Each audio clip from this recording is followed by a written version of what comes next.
प्रश्नावली है हमारी 6.2 और ये प्रश्नावली आधारभूत आनुपातिक प्रमेय और आधारभूत आनुपातिक प्रमेय का विलोम इस पर निर्भर है। तो इसी के आधार पर इन प्रश्नावलियों को हम हल करने जा रहे हैं, इसके प्रश्नों को। तो कल हमने इसके प्रश्न पहला भी कर लिया, दूसरा भी कर लिया।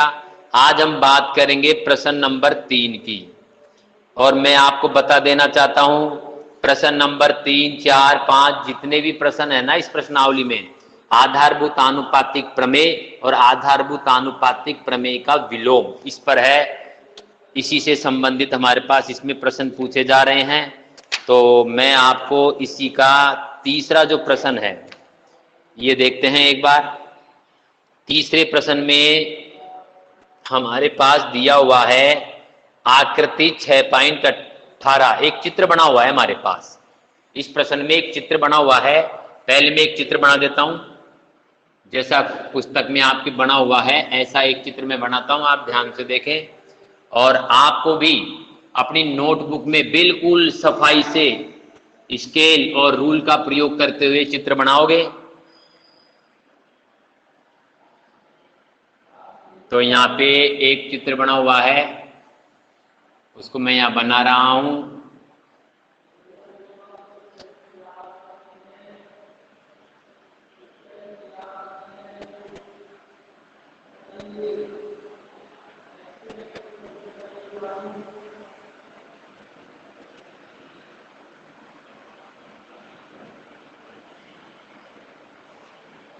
ए, बी और सी, इधर यहाँ पे है हमारे डी बिंदु, यहाँ पे है एम, यहाँ पे एल बिंदु है और यहाँ पे है हमारा एन बिंदु। ऐसा आपके एक चित्र है। ओके, अब इस चित्र में हमारे पास क्या क्या दिया हुआ है। चित्र बनाने के बाद में आप लिखोगे प्रश्न नंबर यह है हमारा 3। अपनी नोटबुक में इसी प्रकार आपको लिखना है। इस प्रश्न में हमारे पास सबसे पहले आप लिखोगे दिया हुआ है, दिया हुआ है। क्या दिया गया है हमारे प्रश्न में? ये दिया गया है एल एम समांतर सी बी, एल एम समांतर सी बी। ओके, और फिर दिया गया है एल एन समांतर सी डी, एल एन समांतर सी डी, ये दिया गया है हमारे पास। ठीक है, फिर आगे ये हमसे कह रहा है अगर ऐसा दिया गया है तो सिद्ध करें, सिद्ध करना है। हमें क्या सिद्ध करने के लिए बोलता है प्रश्न? ए एम बटा ए बी, ए एम बटा ए बी बराबर ए एन बटा ए डी, ए एन बटा ए डी, ये हमें सिद्ध करना है। तो ये तो हमने प्रश्न लिख लिया। ऐसे ही आपको अपनी नोटबुक में प्रश्न को भी लिखना है। अब बात होती है इस प्रश्न को हल करने की। इस प्रश्न को हल कैसे किया जाए? तो सबसे पहले आपको ये देखना है, प्रश्न में आपको सबसे पहले ये देखना होगा कि हमारे पास क्या दिया गया है और क्या हमें सिद्ध करना है। तो देखिए दिया गया है एल एम समांतर सी बी। अब इसको एल एम और सी बी को हम इस चित्र में देखते हैं कि है कहां ये। तो हम चित्र में अगर देखें तो एल एम ये रहा, ये वाली, ये एल एम दिखाई दे रही है ना भाई आपको, और ये समांतर है किसके? सी बी के। आप देख सकते हो चित्र में एल एम समांतर है सी बी के। ठीक है, अगर हम बात करें इस चित्र में, ये चित्र पूरा देख रहे हैं ना, तो इस चित्र का केवल ऊपर का भाग देखें, ऊपर का हिस्सा हम देखें तो ऊपर का हिस्सा एक त्रिभुज दिखाई देगा आपको। आप गौर कर सकते हो, ऊपर का हिस्सा आपको एक त्रिभुज दिखाई दे रहा है। अगर हम इसको नहीं देखें, मान लो इसको हटा दे थोड़ी देर के लिए, इनको हटा दें, तो आपको ऊपर एक त्रिभुज दिखाई दे रहा है, केवल दिखाई दे रहा है ना त्रिभुज।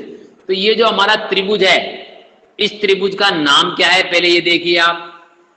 तो आपको दिखाई देगा इस त्रिभुज का नाम ए, बी और सी। ओके, तो यहां पे आप जब इसको हल करोगे तो यहां पे हल में आप लिखोगे सबसे पहले उपपत्ति में, ठीक है। क्या लिखोगे?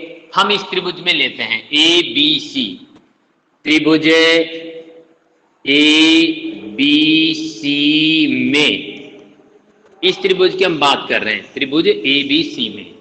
अब ए बी सी में एल एम और सी बी समांतर प्रश्न में दिया हुआ है, एल एम समांतर सी बी, ये हमारे पास प्रश्न में दिया गया है, ये प्रश्न में है, हमारे पास दिया हुआ है, ये हमारे पास प्रश्न में दिया हुआ है, एल एम समांतर सी बी। अब कल मैंने आपको दो प्रमेय बताए थे, आधारभूत आनुपातिक प्रमेय और आधारभूत आनुपातिक प्रमेय का अपोजिट विलोम, जिसमें आपको मैंने ये बताया था अगर समांतर दिया हुआ है आ जाए, किसी त्रिभुज में ये स्थिति आ जाती है तो इसका मतलब आधारभूत आनुपातिक प्रमेय लगेगा। तो इस त्रिभुज में आधारभूत आनुपातिक प्रमेय लग जाएगा। क्यों? क्योंकि ये दोनों समांतर प्रश्न में दिया गया है। तो जब ये दोनों रेखाएं समांतर है तो ये जो बाकी की दोनों रेखाएं हैं ये इनको समान अनुपात में विभाजित कर रही है। तो यहाँ पे हमारा क्या होगा? यहाँ पे हमारा होगा ए एम बटा एम बी और ए एल बटा एल सी, ये परिणाम यहाँ पे निकलेगा। तो इस त्रिभुज में जो ये परिणाम निकलेगा ना, इसको मैं लिख देता हूं यहाँ पे, आप देखना, समझने की कोशिश करना। इस परिणाम को मैं यहाँ पे लिख रहा हूं, अतः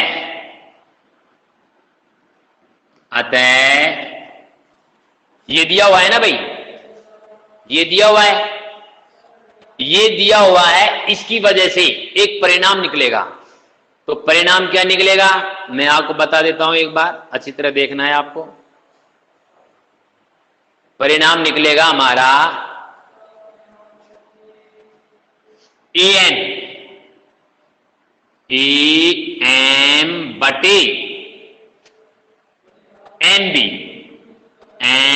बी बराबर ए एल बटे एल सी, ए एल बटे एल सी। इसको समझना है भाई आपको। ये हमारा परिणाम नंबर 1 निकल गया। क्यों निकला? उपपत्ति। कारण क्या है इसका? कारण क्या होगा?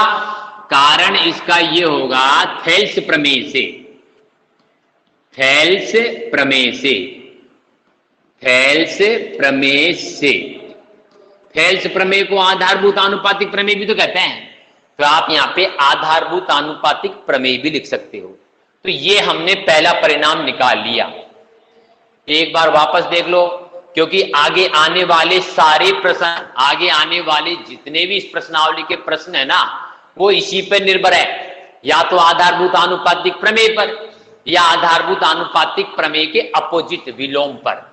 अब बाकी ये आपको खुद को पहचानना होगा, इसका निर्णय आपको प्रश्न पढ़कर स्वयं लेना होगा कि इस प्रश्न में आधारभूत आनुपातिक प्रमेय लग रहा है या आधारभूत आनुपातिक प्रमेय का अपोजिट लग रहा है।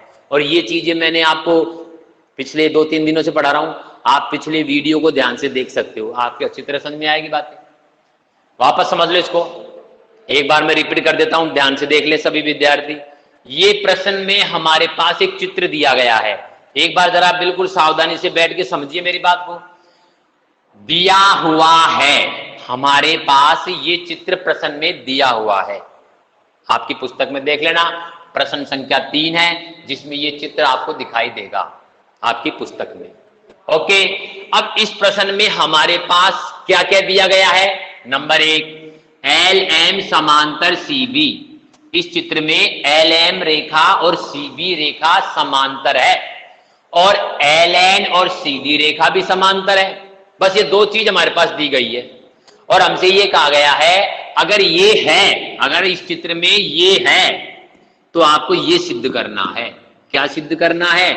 AM बटा AB और AN बटा AD का जो अनुपात है वो बराबर है, अर्थात समानुपात है। ये दो चीज हमें सिद्ध करनी है, इनका समानुपात हमें सिद्ध करना है। लेकिन ये सिद्ध किसके आधार पर करेंगे? इसके आधार पर, ये हमारे पास दिया गया है। चलो ठीक है भाई, अब हम इसको, ये तो हमने प्रश्न को समझ लिया, अब इसको जब हल करेंगे ना तो हम लिखेंगे उपपत्ति। अब इसमें आपको सबसे पहले क्या करना है, जो जो आपके पास दिया गया है, जो आपको इस प्रश्न में दिया गया है ना, उसको देखते हैं। नंबर 1, पहले हमारे पास दिया गया है LM समांतर CB।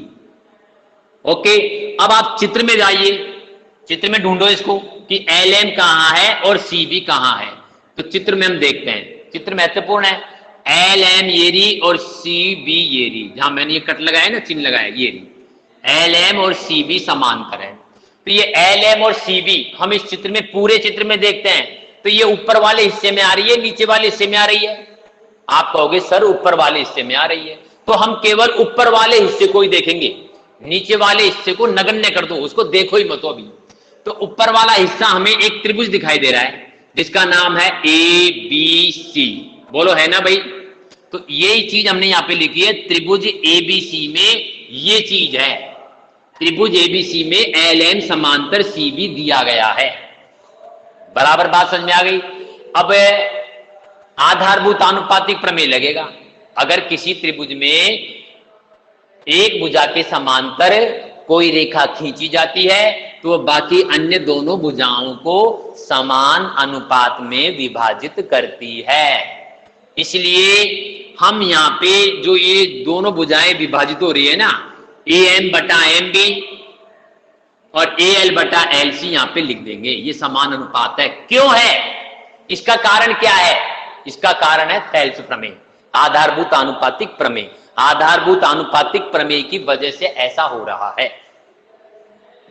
अगर आपको ये मेरी बात समझ में आ गई, परिणाम नंबर 1, तो आप सेकंड परिणाम निकाल सकते हो, इसकी सहायता से आप निकाल सकते हो। सेम परिणाम सेकंड आप इसकी सहायता से निकाल सकते हो।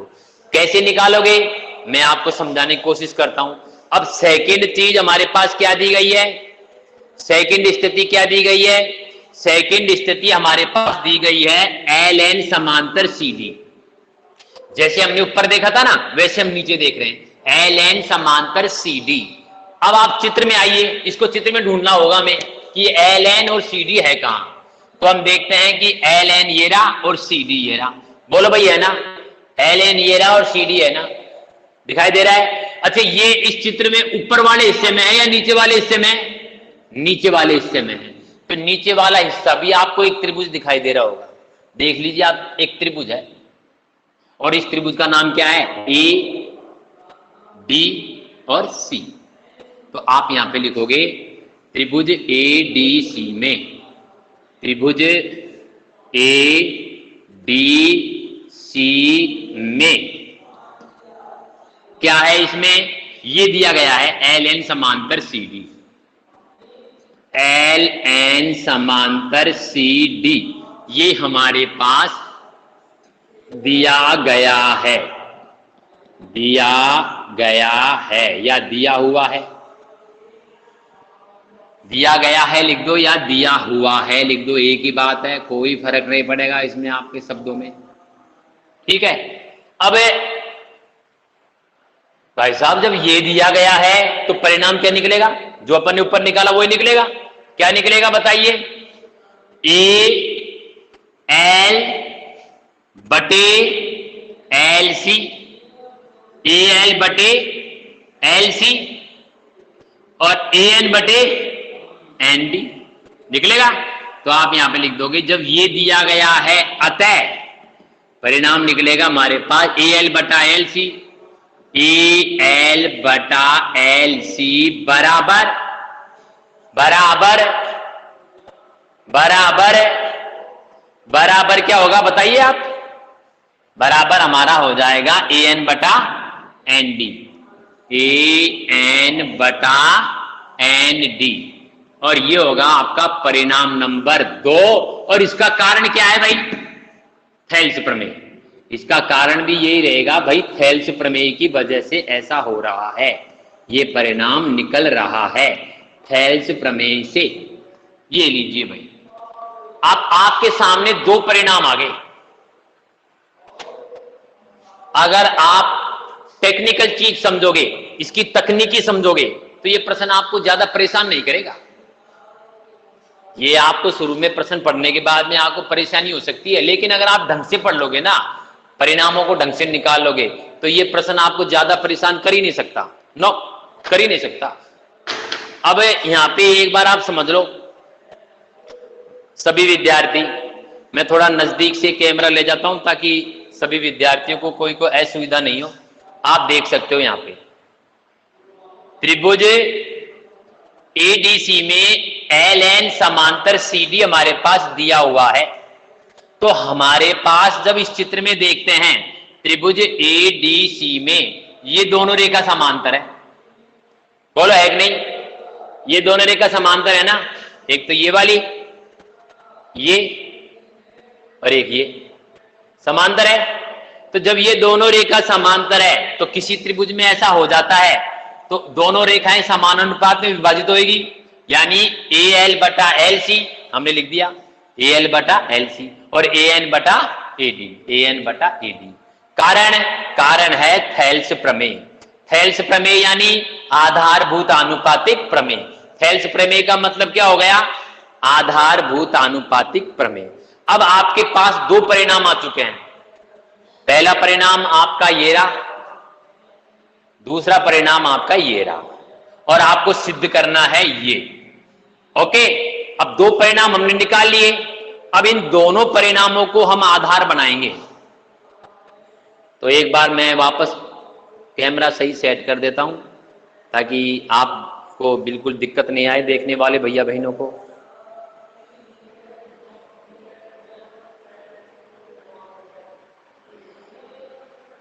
तो अब आप देख सकते हो हमारा जो परिणाम आ रहे हैं, ना हमारे पास परिणाम क्या आ रहे हैं? दो परिणाम। तो मैं एक बार आपको दोनों परिणामों को यहां पे समझाऊंगा वापस लिख के। थोड़ी सी आपको दिक्कत हो सकती है, थोड़ा धैर्य बनाए रखें आप ताकि आपको ये सब चीजें अच्छे से दिखे। इस वजह से थोड़ा आपको धैर्य बना के चलना है, घबराना है। और आज आप होमवर्क जांच कराने विद्यालय आ सकते हो। कल आपका अवकाश रहेगा, कल आपकी क्लासें नहीं चलेगी, कल आपका अवकाश रहेगा। ओके, चलो अब आगे देखता हूं। अब आगे हमारे पास परिणाम नंबर 1 क्या आ रहा है, मैं नोट कर लेता हूं। परिणाम नंबर 1 हमारे पास आ रहा था ए एम बटा एम बी, ए एम बटा एम बी बराबर ए एल बटा एल सी, ए एल बटा एल सी, ए एल बटा एल सी, परिणाम नंबर 1। और परिणाम नंबर 2 आपके पास क्या आ रहा है भाई? ए एल बटा एल सी।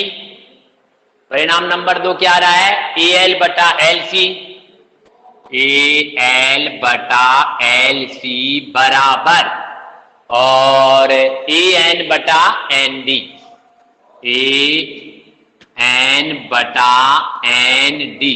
ये आपके पास दो परिणाम आ गए भाई, आगे ना दो परिणाम।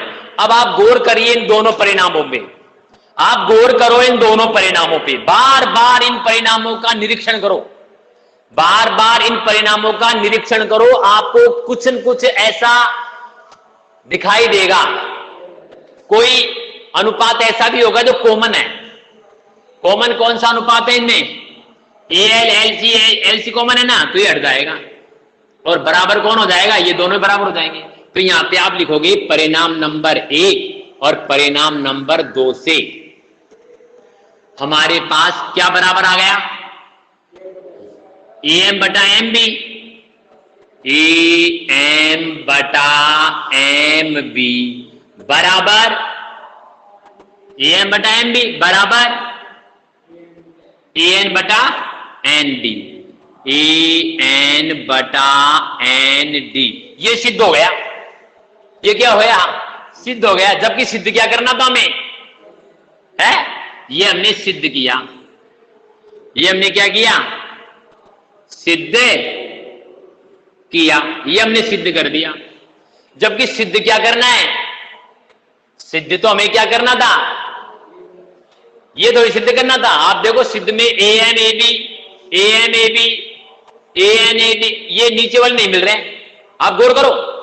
अच्छा, सिद्ध क्या करना था? मैं एक बार और लिख के दिखा देता हूं आपको जो प्रश्न में था। सिद्ध हमें करना था ए एन बटे ए बी बराबर A N A D, A N बटे ए डी। ये हमें क्या करना है? सिद्ध करना है। ये सिद्ध करना है भाई, और सिद्ध हो गया ये है। आप गौर करो इस बात पे। परिणाम नंबर 1 और परिणाम नंबर 2 से हमने परिणाम नंबर 3 ले लिया। इसको परिणाम नंबर क्या दे दोगे आप? तीसरा परिणाम हमने निकाल लिया, ये सिद्ध कर दिया। जबकि सिद्ध क्या करना है हमें? ये हो गया क्या? ये जाना कहां था? यहां। पहुंच गए कहां? यहां। ओ माय गॉड, आप गौर करो। गलत नहीं चल रहे हैं, बिल्कुल सही थे। पहुंचना था कहां? यहां। जाना, पहुंच गए कहां? यहां। दर्शन किसके करने थे? इनके। और दर्शन किनके हो गए? इनके। कोई बात नहीं, तो इन दोनों को गौर करते हैं। देखो देखे, आप गौर करो इन दोनों पे। अरे भाई, हमें ये करना है, हमें इसकी उत्पत्ति करनी है, इसको प्रकट करना है, इसको पैदा करना है, इसको सिद्ध करना है, और सिद्ध हो गया ये। तो इन दोनों को गौर करो, क्या चक्कर है इनमें, निरीक्षण करो इनका। बस ये चीज ही आपको परेशान कर सकती है। यहां पे आप गौर करो, ये चीज आपको प्रत्येक प्रश्नों में समझनी है। कई बार ऐसे हो जाएगा, सिद्ध करना क्या है, हो क्या जाता है, तो आप उनमें गौर करना। आओ देखे, चेक करते हैं।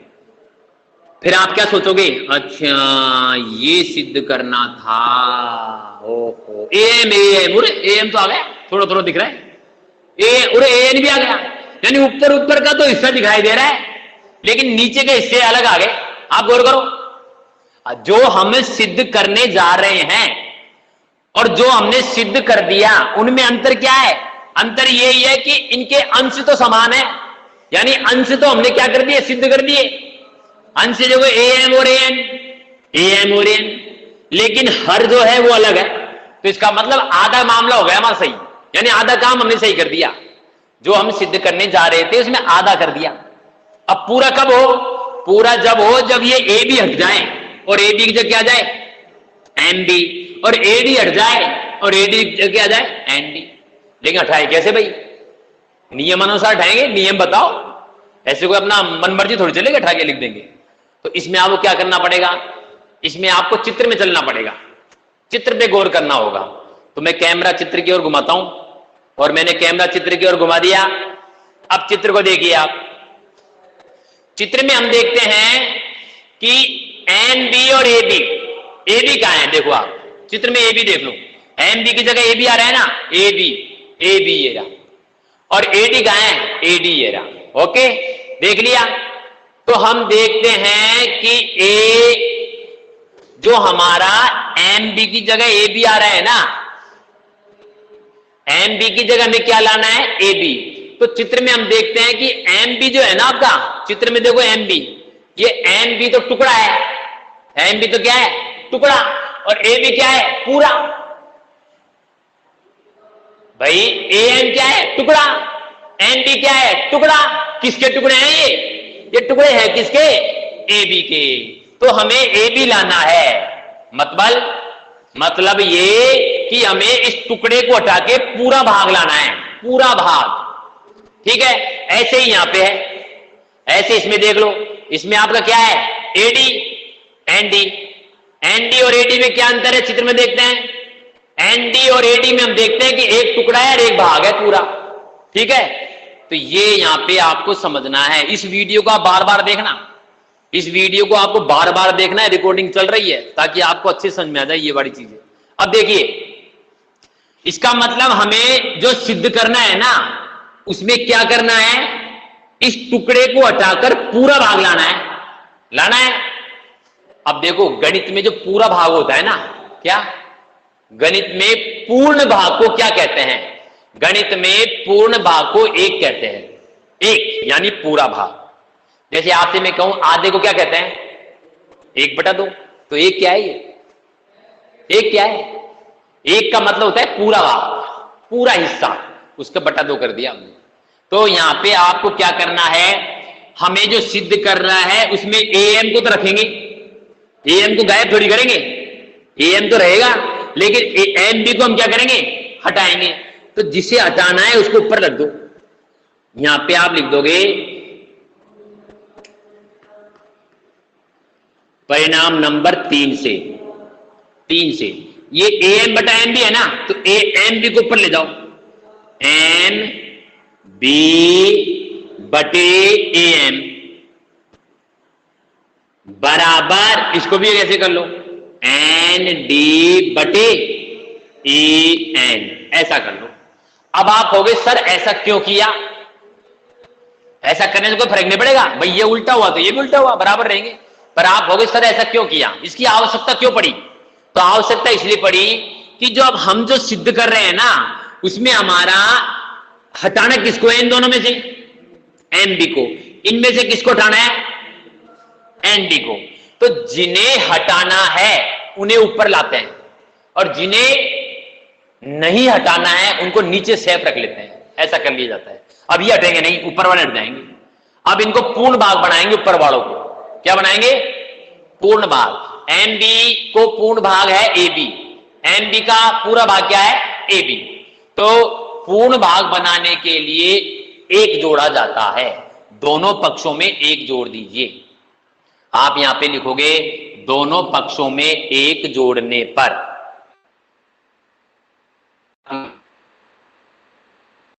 ले भाई मैं ब्लैक बोर्ड में मेरे जगह नहीं है क्योंकि मुझे इसको मिटाना जरूरी है, आगे की कार्रवाई तभी समझ में आएगी। आप यहां तक उतार ले सभी विद्यार्थी, आगे हमारे पास बोर्ड में जगह नहीं बची है। मैं इसको मिटाने के बाद आगे का काम करूंगा। वैसे इसकी रिकॉर्डिंग हो चुकी है, आप रिकॉर्डिंग देख लेना। ओके, रिकॉर्डिंग आप देख लेना। ओके, रिकॉर्डिंग आप देख लेना, आराम से, कोई दिक्कत नहीं आएगी। आप रिकॉर्डिंग देखोगे तो आपके समझ में आ जाएगा। तो अब मैं क्या करता हूं कि ऊपर का हिस्सा मिटा देता हूं यहां पे, ठीक है? ऊपर से थोड़ा सा हटा देता हूं मैं। तो प्लीज धैर्य बना के रखें, प्रश्न थोड़ा बड़ा है इसलिए थोड़ी सी असुविधा आपको भी हो सकती है, लेकिन डोंट वरी, हमें प्रश्न को समझना है अच्छे से। तो आओ मैं आपको प्रश्न समझाने की कोशिश करता हूं आगे। तो मैंने यहां पे बोला कि यहां पे हम एक जोड़ देंगे, दोनों पक्षों में क्या जोड़ देंगे? एक जोड़ देंगे, दोनों पक्षों में हम एक जोड़ देंगे। ओके,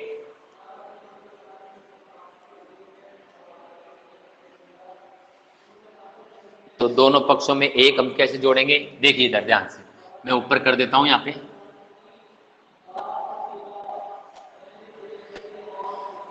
दोनों पक्षों में एक जोड़ने पर आगे आप लिख दोगे दोनों पक्षों में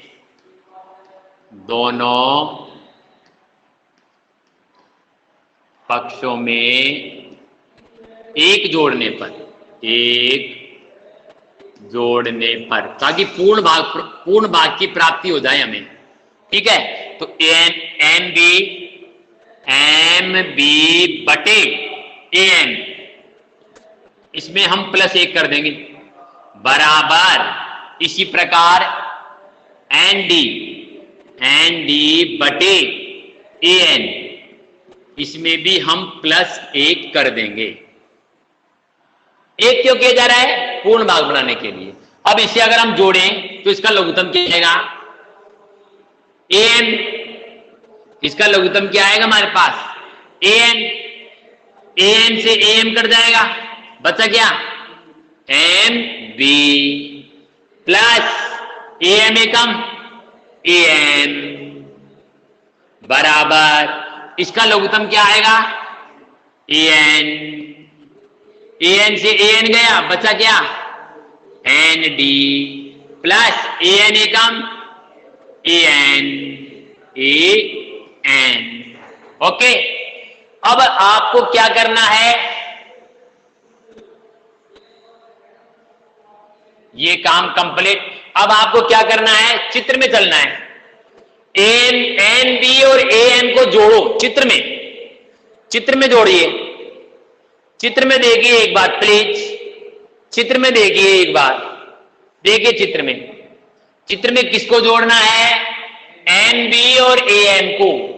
एम बी और ए एम को जोड़ेंगे, एम बी और ए एम को जोड़ेंगे तो ए बी आ रहा है ना, पूरा भाग क्या आ रहा है ए बी। तो मेरे प्यारे विद्यार्थियों इसका मतलब हो गया ए बी। क्या हो रहा है ए बी बटे ए एम बराबर। इसी प्रकार एन डी और ए एन को जोड़ेंगे तो चित्र में देख लीजिए, इसी प्रकार हम एन डी और ए एन को जोड़ेंगे, पूरा भाग हो रहा है ना। कौन सा पूरा भाग हो रहा है, कौन सा हो रहा है ए डी। तो यहां पे आप लिख दोगे ए डी बटे ए एन, बोलो लिख दोगे। अब या अभी अपन ने इसको उल्टा किया था ना यहाँ पे, अब वापस इसको उल्टा कर दो, इसको ए भी लिख सकते हैं, ए एम को ऊपर ले जा सकते हैं, या ए एम बटे ए बी बराबर ए एन बटे ए डी।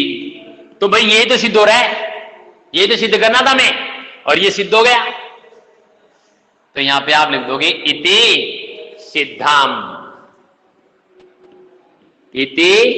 सिद्धम। बोलो भाई ये चीज समझ में आई आपके, अब आई या नहीं आई। जिन भैया बहनों ने ध्यान से देखा होगा, मन लगा के देखा होगा, उनके तो समझ में आई होगी। और अगर आपके नहीं आई तो इस वीडियो को मैं रिकॉर्ड करके आपको भेजूंगा और YouTube पे भी इसको डालूंगा। आप सभी विद्यार्थी YouTube पे भी देखो और चैनल को आप लाइक कर दिया करो भैया ना, लाइक और सब्सक्राइब और शेयर कर दिया करो। इतना तो कर ही दोगे, तो उसको चैनल को आप लाइक और सब्सक्राइब जरूर करना। मैं इसको YouTube पे ही भेजूंगा। तो मेरे प्यारे विद्यार्थियों बाकी के प्रश्नों को आप ऐसे ही करें, ठीक है। और इसे अच्छी तरह से समझे प्रश्न को, बहुत अच्छा है। और मैं इसे YouTube पे भेजूंगा। आप सभी विद्यार्थी जो मेरा चैनल है उसे लाइक करें, सब्सक्राइब करें, शेयर करें, ताकि और विद्यार्थी भी इनका लाभ ले सके, ठीक है।